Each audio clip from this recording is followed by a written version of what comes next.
falar de um assunto intrigante agora. Quem diz que não existe, não tem provas de que não existe. Quem diz que existe, também não tem provas que existe, mas tem evidências, né? A pergunta é a seguinte: será que existe vida fora da Terra? O que você pensa sobre isso, né?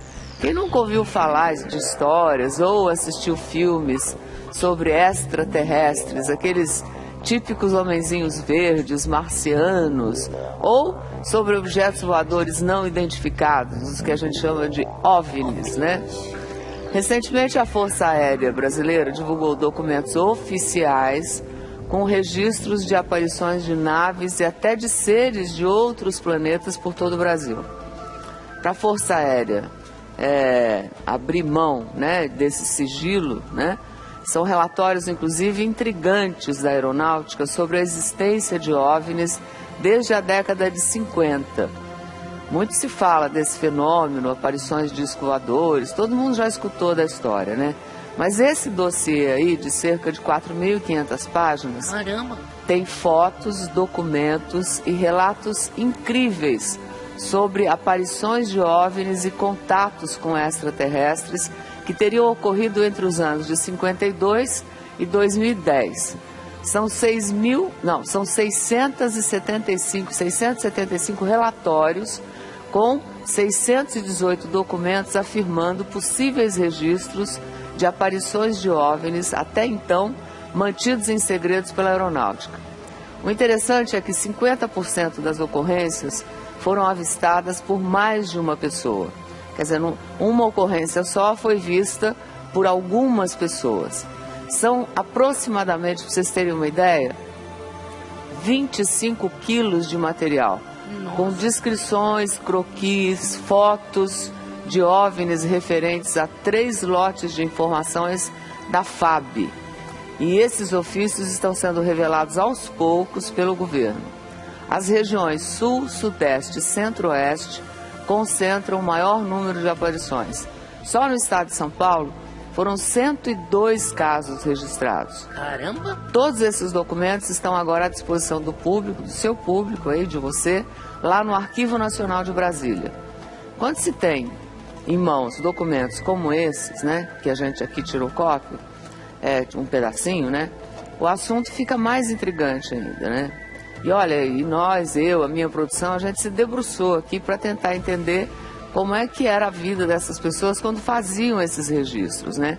Os OVNIs podem estar muito mais perto do que a gente imagina. Então é documento oficial. Essa operação, nós pegamos um documento ao acaso, era chamada Operação Prato, é de 1977. E eu fiquei imaginando, por que será que botaram o nome de Operação Prato, né? Então eu imagino, não sei se é por isso, mas eu imagino que seja porque normalmente aqueles primeiros relatos eram pratos, assim, que parecia que voavam, né? Discos voadores. Ainda mais em 1977, né? E aí, aqui nesse relatório, tem dados, assim, de uma missão que aconteceu no Pará, nos finais da década de 77. E um dos casos mais impressionantes documentados nesse documento, nesses papéis, até então sigilosos, são os relatos de oficiais do 1º Comando Aéreo Regional de Belém, afirmando terem presenciado mais de uma vez supostos discos voadores vendo e cruzando os céus da Amazônia. E muito me chamou a atenção, além dos desenhos feitos através dos relatos das pessoas, que não tem só aquele formato de prato, né? De acordo com esse relatório aqui, vários pescadores da região disseram que estavam sendo importunados por luzes misteriosas e que por vezes eram atacados por esses feixes luminosos.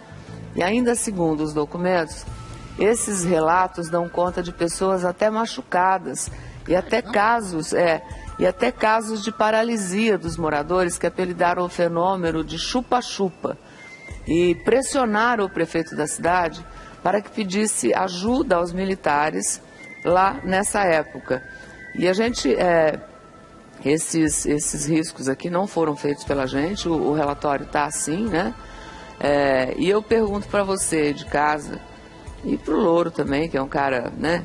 E Desora, diz onde a viatura foi, como se deslocou, onde abasteceu, retorno a Santo Antônio de Ubintuba, volta, e aí conta, passagem de corpo luminoso a grande altura, passagem de corpo luminoso a média altura, e faz um relato detalhado, inclusive, do que as pessoas disseram, né, para os oficiais da aeronáutica na época.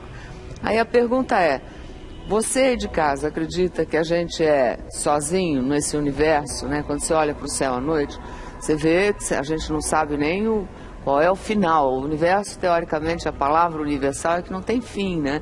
É uma coisa que a gente não sabe onde termina, se é que termina, né? É uma pergunta instigante sempre quando a gente olha para o céu, né? Você acredita que a gente esteja sozinho? Você acredita que existam vidas, né? Exista vida em outros planetas, né? Você acredita, Loura? Eu tenho medo, mas eu acredito. Medo do quê, Loura? Ah, Ana Maria, já pensou? Não, meu Deus. Os caras botam eu num prato desse aí e me levam embora. Tem gente que acredita, tem gente que tem medo, outras não acreditam. Aí a Thalita Moretti foi às ruas aqui do Rio para saber o que é que o povo acha disso, dessa história de OVNI, né? E aí a gente, vamos saber o que a maioria da população, que a gente conversou, claro, pensa. Quer ver? Rodou. Para que seja verdade que exista mesmo disco voador, que seja um povo inteligente para trazer pra gente a paz e o amor. Você acha que é possível ter vida fora da Terra?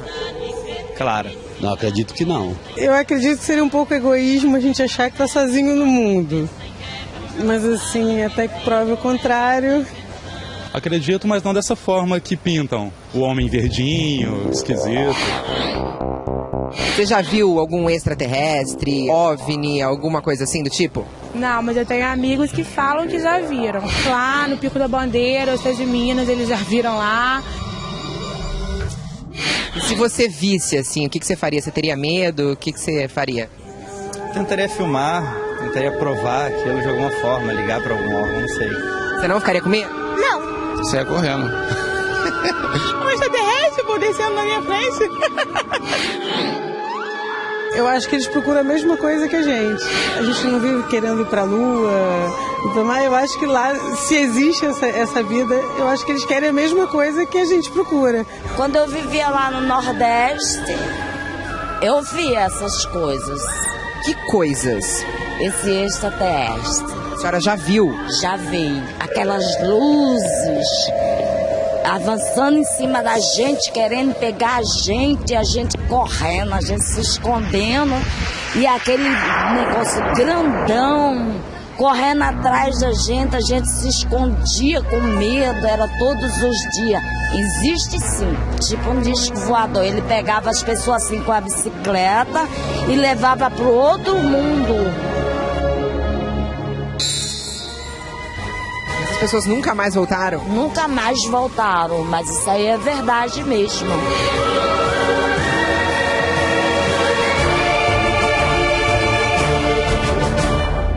Eles devem estranhar a gente, entendeu? Então deve ser um interesse, uma curiosidade também de saber o que tem aqui, sabe? Tipo, deve ser muito diferente da vida deles, eu imagino, né?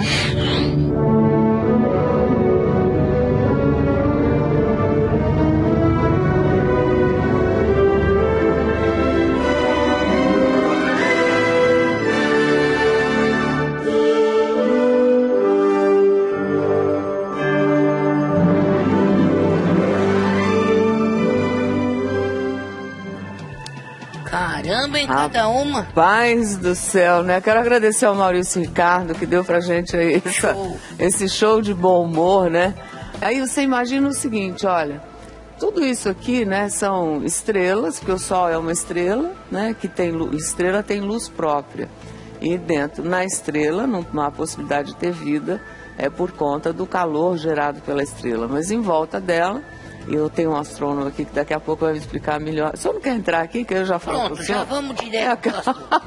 Aí o senhor já me explica ali com muito mais competência do que eu. Tudo bem? Muito bem-vindo, viu? Bom dia. Prazer em conhecê-lo. Da mesma forma. Seu Marco Antônio. Ademar Gervaé. O Marco Gervaé. Antônio deu uma entrevista para você. É verdade. O Marco Antônio falou Esse é o papa da ufologia do mundo, esse cara.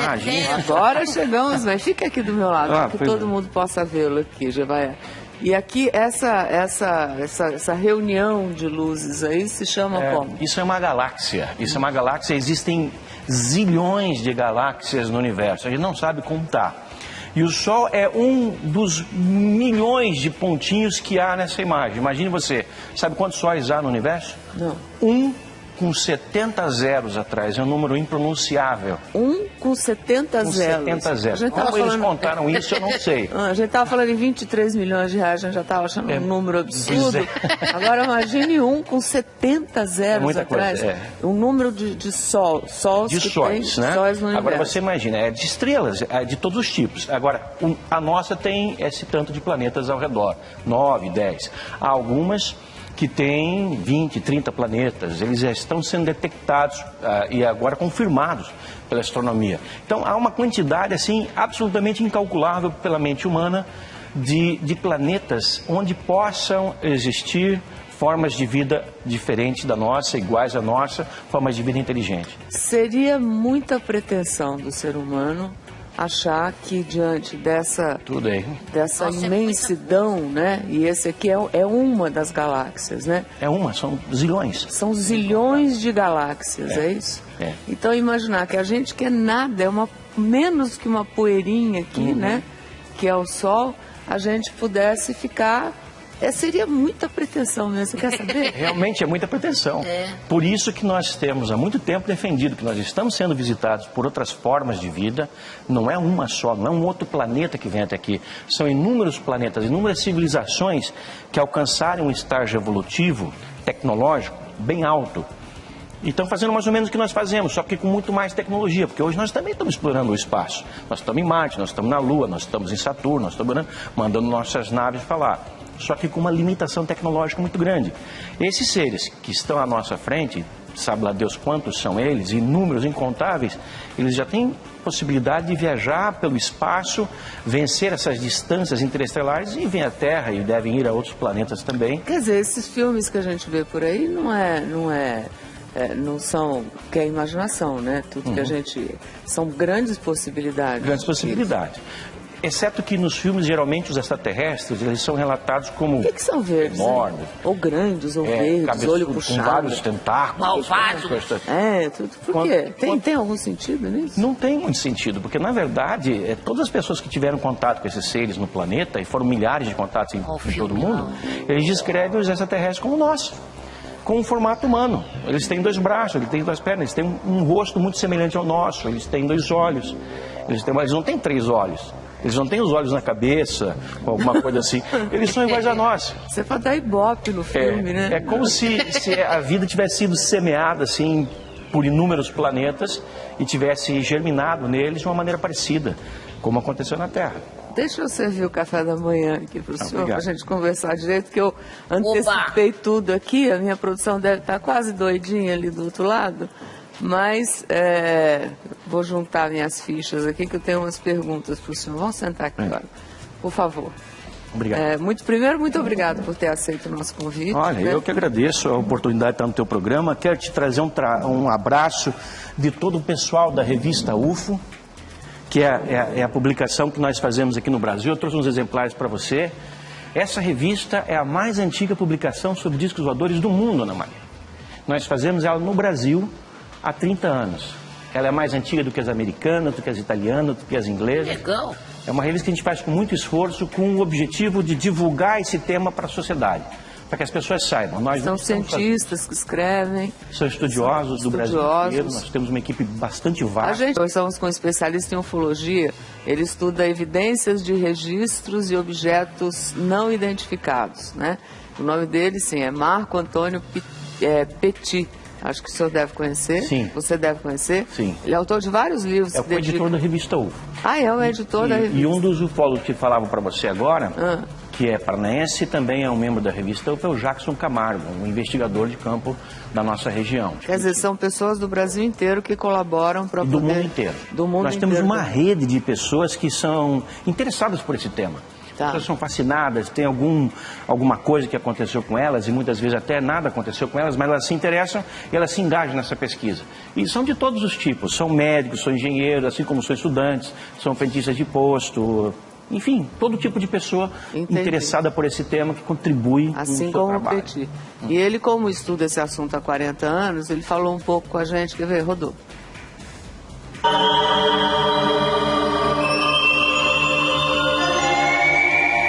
Eu costumo dizer que não acredito. A gente sabe da existência do fenômeno a partir de uma série de evidências, de documentos que não só fazem menção à presença alienígena no presente, no Brasil e no exterior, como também nós temos evidências bastante marcantes que mostram que esse fenômeno vem acompanhando a nossa humanidade desde milhares e milhares de anos atrás, no mínimo.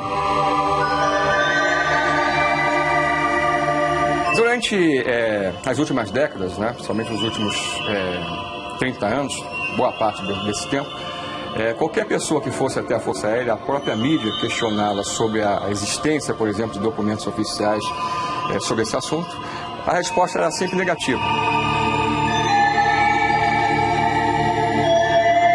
Na noite do dia 19 de maio, 19 para 20 de maio de 86, inicialmente, logo depois do pôr do sol, um pouquinho depois, começaram a ser notados objetos pairando nas redondezas do aeroporto de São José dos Campos, no Vale do Paraíba, do estado de São Paulo. O número de objetos foi crescendo com o passar das horas, a ponto de começar a atrapalhar o próprio tráfego aéreo somente no estado de São Paulo, né? Isso levou, é claro, uma preocupação, né? O presidente Sarney, que era o presidente na época, foi acordado pelo ministro da Aeronáutica e os caças receberam ordem para levantar voo, tá? 3 da base de Santa Cruz, aqui no Rio de Janeiro, e 3 da base de Anápolis, lá no Planalto Central. E quando esses caças começaram a se aproximar, esses objetos começaram a se espalhar. Em determinado momento, segundo informações que eu tive pessoalmente dos próprios militares, alguns desses objetos chegaram a fazer um voo de esquadrilha, como se os UFOs fossem uma esquadrilha junto com os nossos aviões, mantendo exatamente a mesma distância. E a coisa misteriosa nesse caso é que em determinado momento, por exemplo, os pilotos não viam nada com seus olhos, mas o radar acusava. Era como se aqueles ocupantes ou operadores daquele fenômeno estivessem demonstrando as suas capacidades tecnológicas e, ao mesmo tempo, mostrando a sua atitude positiva, porque eles não causaram nenhum tipo de problema para as nossas aeronaves, né, que os perseguiram, né? No dia seguinte, o que aconteceu? O senhor ministro da Aeronáutica, Brigadeiro Júlio Moreira Lima, prometeu para 30 dias depois um relatório detalhado sobre esse tipo de ocorrência. Esse relatório não foi divulgado 30 dias depois. Aquele relatório que não existia, supostamente, né, numa das versões do senhor ministro, recentemente a campanha conseguiu a liberação. E é um relatório bastante objetivo, bastante sério, que fala dos deslocamentos incríveis desses objetos, das velocidades, das alterações de trajetória, e no final coloca claramente aquela ideia de que eles estavam sob o controle de alguma forma de inteligência, ou seja, não era nenhum tipo de fenômeno anômalo, era realmente alguma coisa relacionada a uma alta tecnologia, ou seja, naves, claramente colocando para vocês, e que evidentemente a origem tem que ser buscada em outros sistemas estelares.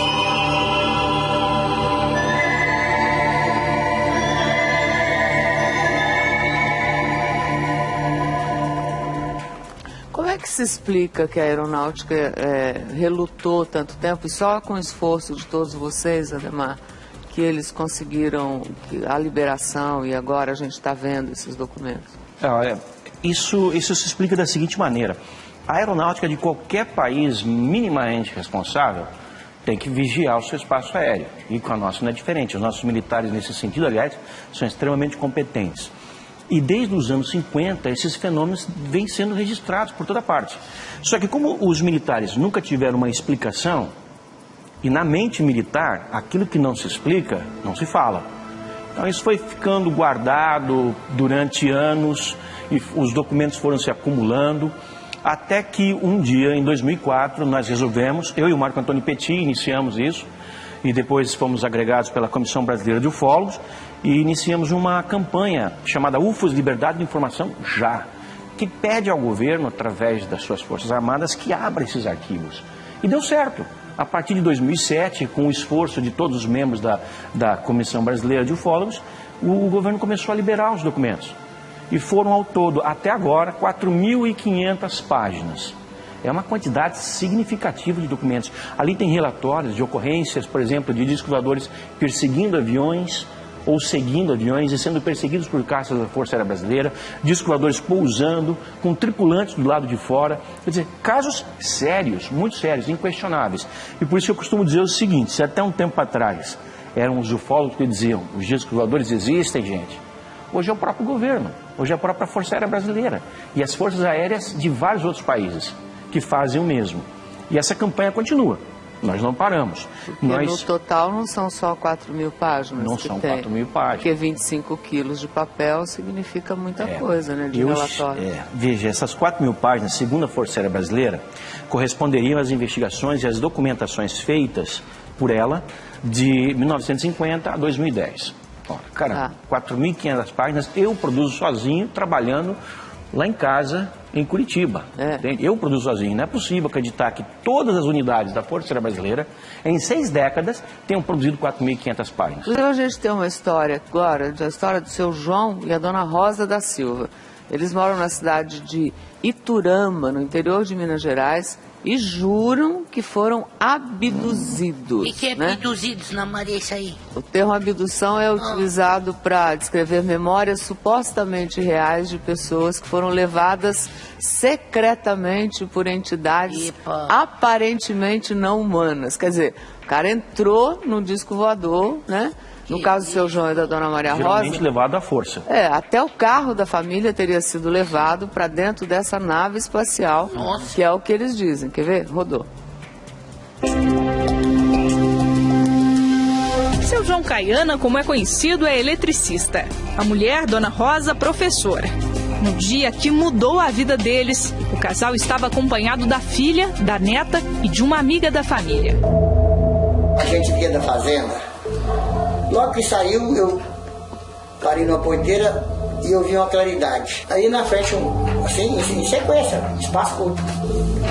Eu parei numa tabu para mostrar para elas que não era avião. Eu olhei, ele já estava, assim, após as árvores, né? Ele estava bem em cima. Trocou a temperatura de calor intenso, eu passei a ter frio e muito frio. Eu não vi a terra, eu só vi a copa dos eucaliptos, que era um eucalipto muito antigo e que não tinha como eu estar no chão e olhar a copa daqueles eucaliptos. Depois que foram levados, ninguém lembra de mais nada. Para descobrir o que aconteceu durante os 50 minutos que ficaram sequestrados, todos passaram por regressão com especialistas. E na regressão consta uma cirurgia da cabeça da minha filha, fez uma coleta de sangue na perna esquerda da minha mulher. A minha neta foi furada assim, parei com a coluna aqui, no pezinho. Logo depois, uns tempos, eu vi 3 na porta do meu quarto, que é os 3 que tem com nós, que é uma raça. E eu ainda queria morrer de apavoramento, porque o meu negócio é proteger a família, era isso.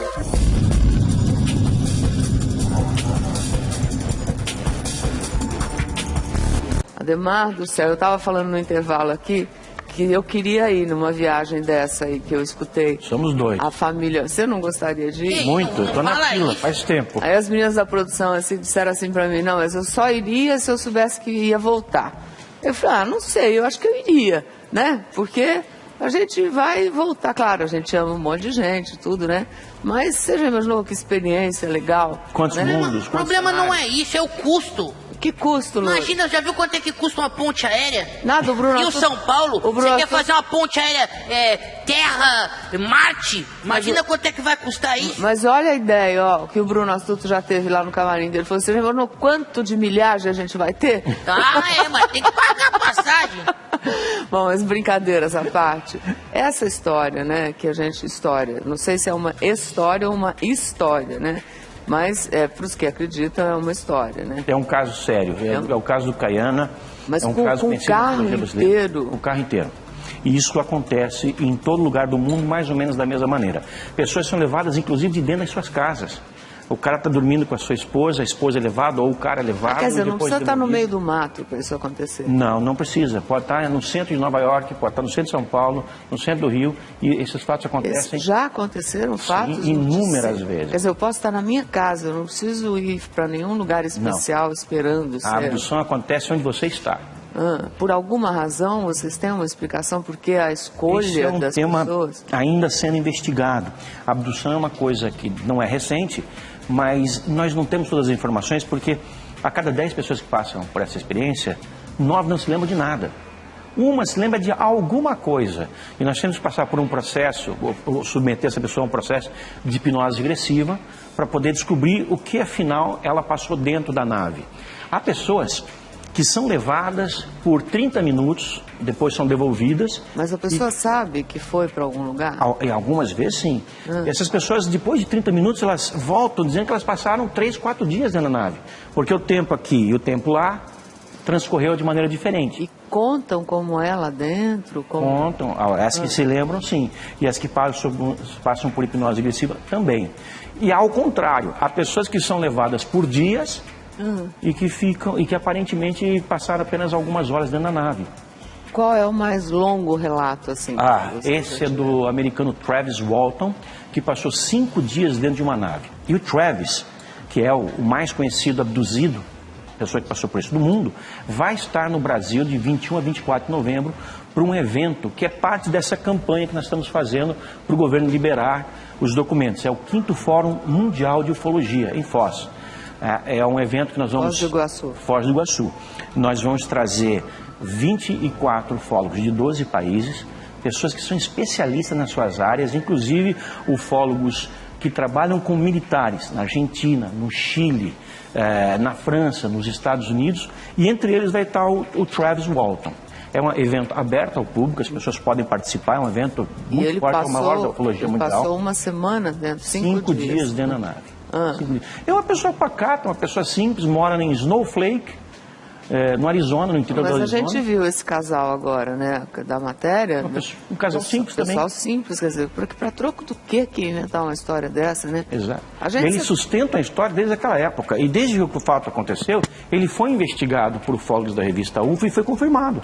E casos como esses estão em todo mundo. As pessoas pensam, tem gente que tem vergonha de falar isso. Tem um amigo meu, que eu não vou dizer o nome, porque todo mundo conhece, e seria deselegante da minha parte, porque ele me contou muito particularmente, né, que já viu, já se encontrou, e é uma pessoa conhecida, é cantor, pra vocês ficarem bem curiosos. Cara, sério, eu vou inventar essa história. E ele... São muitos por aí. E ele não gosta de falar disso, até ligamos para ele ontem, ele falou, as pessoas não acreditam, parece que a pessoa é meio doida, não tem essa sensação. Pois é, por isso que as pessoas têm que entender que hoje o governo dando esse aval, o governo brasileiro liberando 4.500 páginas, isso é uma fração do que há, demonstrando a sua pesquisa oficial e científica do assunto, quer dizer, pode haver maior comprovação do que essa, de que nós estamos sendo visitados. Os documentos revelam naves pousadas, inclusive, naves detectadas por radar. Eu vou, inclusive, aproveitar e pegar umas fotos que a gente separou aqui de supostos OVNIs, quer dar uma olhada. Tem essa foi tirada na Bélgica, essa primeira foto aí. De um triângulo voador. Seria um suposto disco voador. Tem gente que refuta qualquer foto a respeito disso, porque diz que é montagem, que a gente já viu muita gente tentando desacreditar qualquer tipo de foto nesse sentido. Né? Mas não é tão fácil assim, desacreditar as legítimas. Nós temos um corpo de investigadores dentro da revista UFO, que é coordenado pelo engenheiro Ricardo Varela e pelo professor Tony Najar, que recebem 100 fotografias por mês. E chegam à conclusão de que 90 podem ser excluídas, mas das 10 que ficam, que são analisadas, nós sempre determinamos que 1 ou 2 podem ser... Essa, por exemplo, foi tirada no Canadá, em plena luz do dia, essa aí. Essa daí é um objeto metálico, um objeto estrutural. Durante o dia eles são assim, tem essa aparência de alumínio, às vezes eles têm uma aparência dourada, podem ser como um cobre também, podem ser como estanho mais escuro, e à noite eles são revestidos de luzes.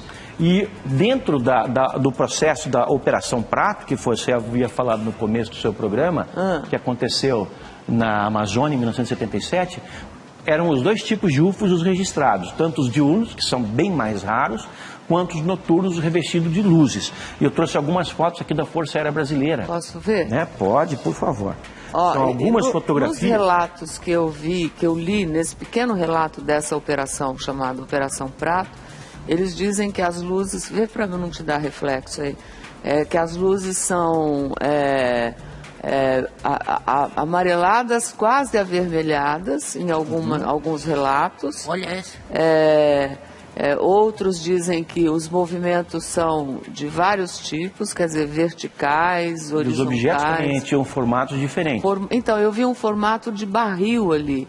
Isso, quer dizer... exatamente, esse era o típico chupa-chupa.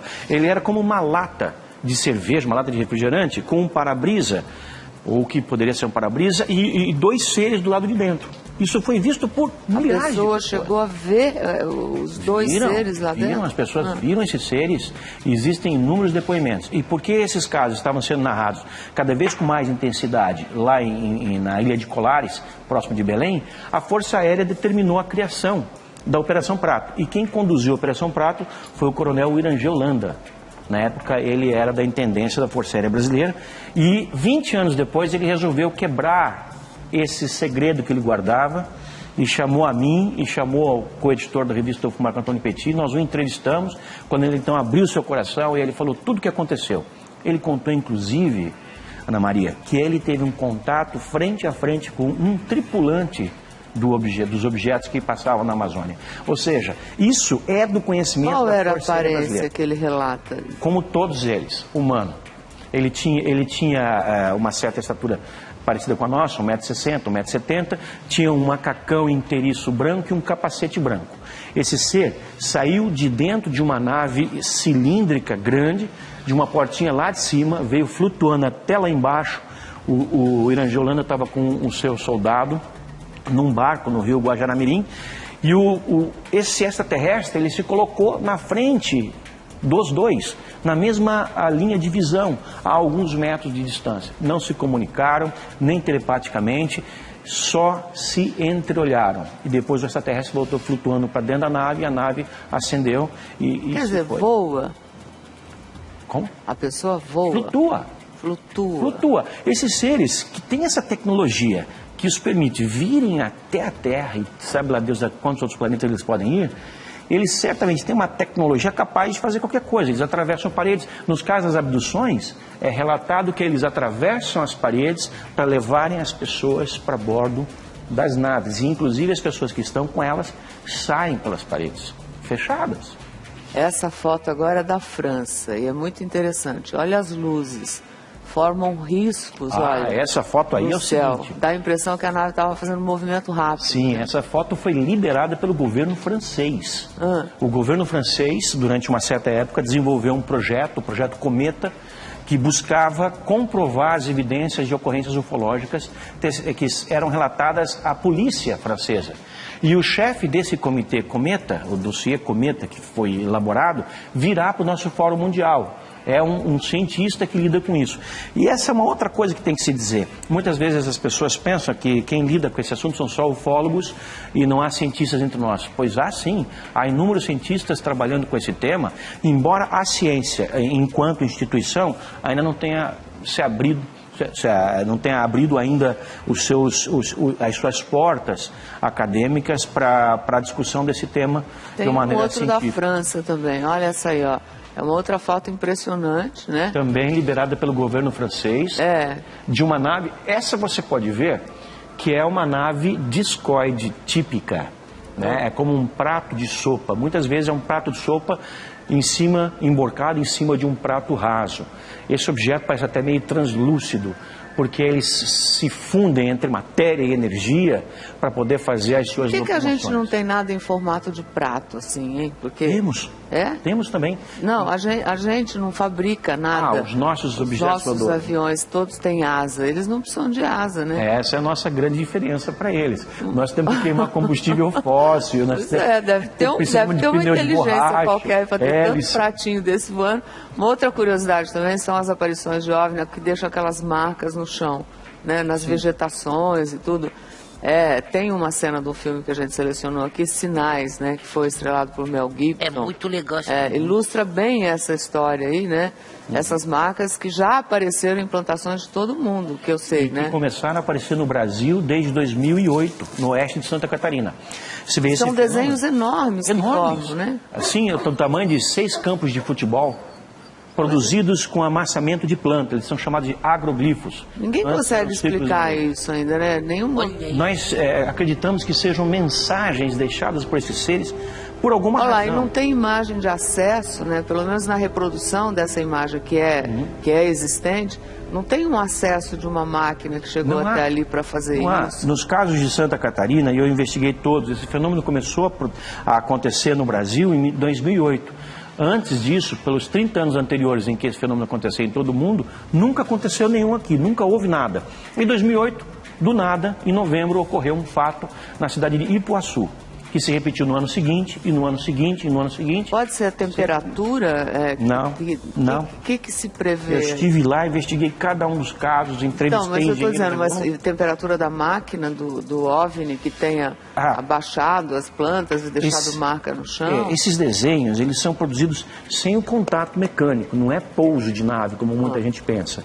É um amassamento das plantas de uma maneira perfeita, inclusive as plantas não morrem.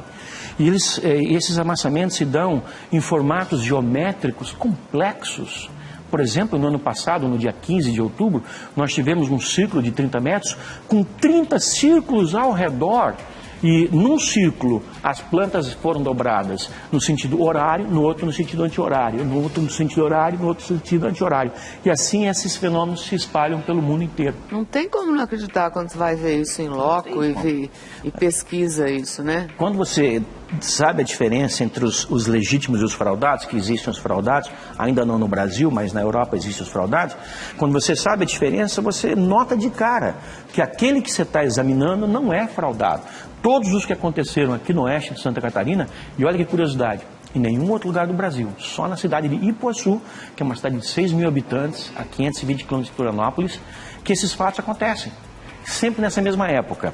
A partir do dia 15 de outubro até o dia 15 de novembro. Época boa. É agora, nós estamos na expectativa. A ufologia brasileira está toda na expectativa de que o Comando da Aeronáutica informou por meio de nota, né, a gente que ele não dispõe de estrutura especializada para realizar investigações científicas a respeito desse tipo de fenômeno aéreo, o que impede a instituição de apresentar qualquer parecer sobre esses acontecimentos. A Aeronáutica informou ainda que todos os relatos de fenômenos aéreos envolvendo objetos voadores não identificados recebidos pelo Comando de Defesa Aeroespacial Brasileiro são enviados ao Arquivo Nacional, como determina a resolução de agosto de 2010. Então, quer dizer, é uma coisa que eu queria até nesse momento, a gente tentou trazer alguém da Aeronáutica que pudesse, enfim, conversar com a gente para explicar melhor esses documentos e tudo mais, mas a gente não conseguiu e recebemos esse relato, né? Eu quero agradecer a atenção da Aeronáutica. Esse posicionamento da Aeronáutica é fato. Hoje não há presentemente nenhum projeto de investigação oficial do governo, mas ele já aconteceu em 54, em 69 e em 77 de maneira oficial. Agora, a boa notícia para a ufologia brasileira é que no ano passado, como parte da nossa campanha para a liberação dos documentos, nós lançamos no evento anterior de Foz do Iguaçu, no Fórum Mundial do ano passado, a Carta de Foz do Iguaçu, endereçada ao Ministério da Defesa. E o Ministério da Defesa, esse ano, recepcionou essa carta e chamou os ufólogos para conversar. O que já é um bom fato. Imagine você, nós nos sentamos lá, os ufólogos de um lado, as autoridades do Ministério da Defesa e os representantes dos comandos das Forças Armadas do outro, onde nós pudemos, então, nesse processo, trocar informações e dizer o que nós queremos. E a boa notícia para a ufologia brasileira é que o Ministério da Defesa está considerando seriamente, essa foi a promessa feita nessa reunião em 18 de abril, instituir um grupo de trabalho de pesquisas ufológicas oficial. Como existe na Argentina, no Chile, no Uruguai, no Peru, vai haver no Brasil, como inclusive já houve no passado, um grupo de pesquisas que possa reunir ufólogos civis, que tem essa obstinação, esse verdadeiro fascínio pelo tema, com a estrutura das Forças Armadas, que nos permitirá investigar o tema melhor. Olha, muito instigante, você é muito apaixonado pelo tema, como eu acho que todas as pessoas que se envolvem nisso. Há quase 40 anos, completamente apaixonado. Eu acho que é um sonho, a gente não para, porque a nossa vida é voltada para um outro assunto, mas a gente não para pensar nisso todos os dias, como vocês fazem. Mas eu acho que, para quem se interessar, eu acho que é um bom momento aí da ciência, do mundo, né, com todas essas possibilidades tecnológicas de poder estudar o assunto, né, mas que é absolutamente sonhador, né, igual o não entendimento da morte, que eu acho que a gente tem, né, essa pergunta de onde viemos e para onde vamos, né, a gente pode ter muitas teorias, mas a gente pode estar passando por um estágio, né? Os espíritas e espiritualistas acreditam nisso, que a gente tem estágios, né? A energia sobrevive, né? E o universo é feito de energia, então, cientificamente comprovado. Então, que as energias mudam, né? Você se transmuta, né? Através de um crescimento, através de um... Sabe, o senhor acredita em Deus? Você acredita em Deus? Acredito em Deus. Mas eu deixo Deus meio fora dessa equação da ufologia. Não, porque entre nós e não, é uma pergunta pessoal. Mas... É uma pergunta pessoal, não, nada a ver. Ademar, uma delícia falar com você. Muito legal. Eu ficaria falando horas aqui, para saber todas as histórias, mas foi um grande prazer. Eu que agradeço a oportunidade de ter levado essa informação para o Brasil inteiro. E eu gostaria de fazer um convite para os seus telespectadores, tanta gente que te assiste. Esse nosso Fórum Mundial de Ufologia vai acontecer em Foz. O nosso site é ufos.com.br. Estão convidados. Você também está convidada. Vai lá conhecer o Travis Walton e todos os ufólogos do mundo inteiro. Quero receber a UFO aí, tá bom? Vai ser um muito prazer. obrigado. Muito obrigado então, um beijo pro oportunidade. pessoal de Curitiba. Com todo prazer. Tá bom? Muito obrigado. Muito obrigado. Valeu, Givan, é muito legal.